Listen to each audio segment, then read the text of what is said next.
డప్పు సప్పులతో ఆటపాటలతో ఊరేగింపుతో వచ్చి గద్దెపై కొలువుంది అమ్మ సమ్మక్క తల్లి సారక్క.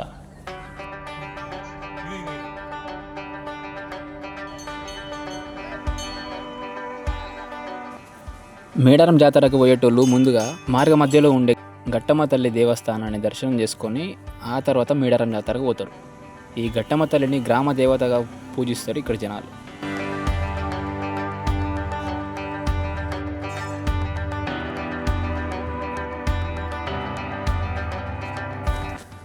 గట్టమ్మ తల్లిని దర్శనం చేసుకొని ఆడికెళ్ళి మేము స్టార్ట్ అయినాం సమ్మక్క సారక్క జాతరకు.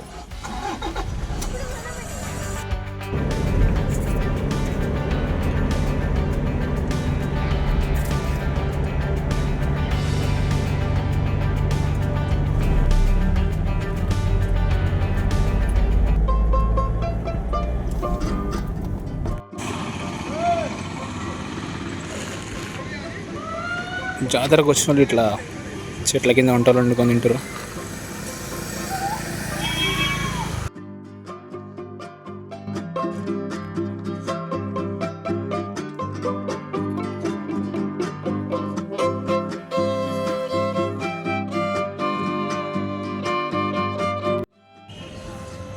మేడారం జాతర వచ్చిన వాళ్ళకి ఏం కుదరలేదు మచ్చా, దొరుకుతాయి మనకి ఈడ.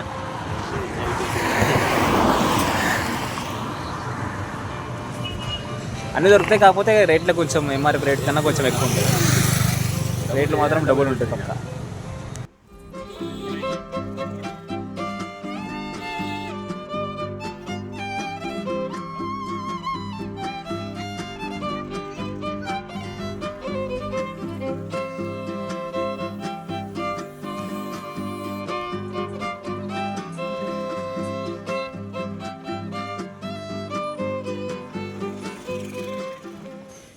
మేడారం వచ్చిన వాళ్ళు ముందుగా జంపన్న వాగు దగ్గర ఆగి స్నానం చేసిన తర్వాతనే తల్లి సమ్మక్క సారక్క దగ్గరికి దర్శనానికి పోతారు. తల్లి సమ్మక్క కొడుకే ఈ 2022 or 2023లో వచ్చిన.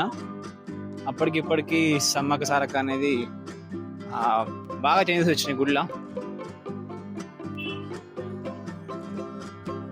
రోడ్లు కానీ లైటింగ్ కానీ బాగా అంటే బాగా చేంజెస్ వచ్చినాయి అప్పటికిప్పటికి.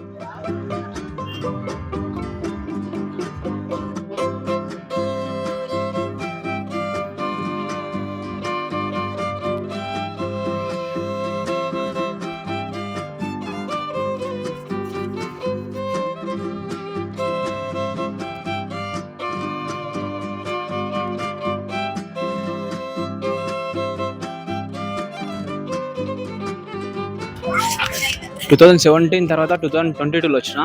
అప్పటికిప్పటికి గుడి బాగా చేంజెస్ వచ్చినాయి. కావాలంటే మీకు ఒక ఫోటో డిస్ప్లే చేస్తా. 2017లో నేను ఇదే గుడి ముంగల ఫోటో.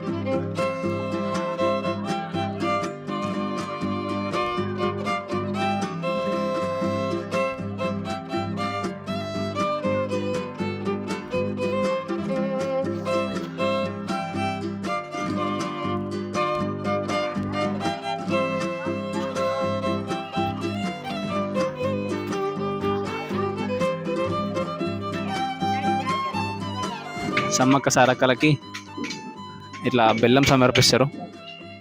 ఇక్కడ బెల్లంని బంగారం అని అంటారు. ఇక్కడ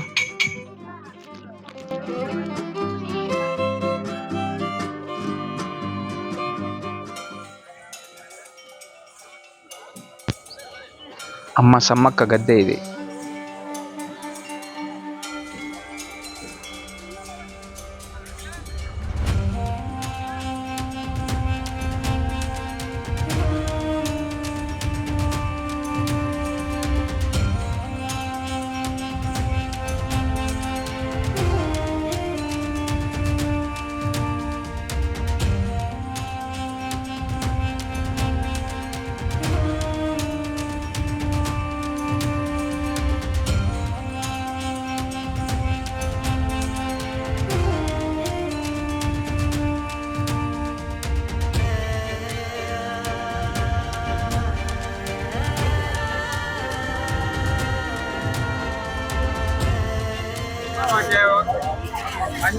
సరళమ్మ గద్ద ఇది.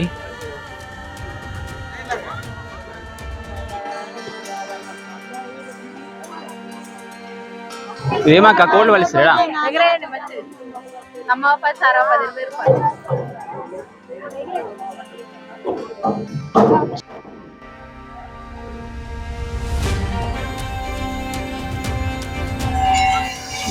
గోవిందరాజు గద్దె ఇది.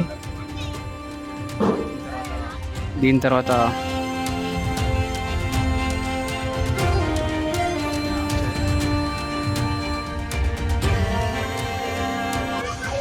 భగీరథరాజు గద్దె ఇది.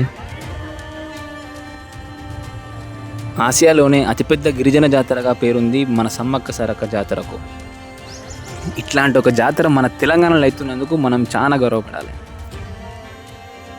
ప్రతి 2 సంవత్సరాలకు ఒకసారి జరిగే ఈ జాతరకు లక్షల మంది భక్తులు తరలి వస్తారు. ఇది కేవలం జాతర మాత్రమే కాదు, దీని వెనక మన గిరిజన వీరుల గొప్ప చరిత్ర ఉంది. గుడి మొత్తాన్ని ఓపెన్గా వదిలిపెట్టారు. ఇట్లా మొత్తానికి దర్శనం అయితే కంప్లీట్ చేసుకున్నా. జాతర స్టార్ట్ అయింది రీసెంట్నే కాబట్టి అంత రష్ ఏం లేదు. వీలైనంత జల్లు వచ్చి సమ్మక్క సారక్క దర్శనం చేసుకోరు, మంచి ఎక్స్పీరియన్స్ పొందుతారు.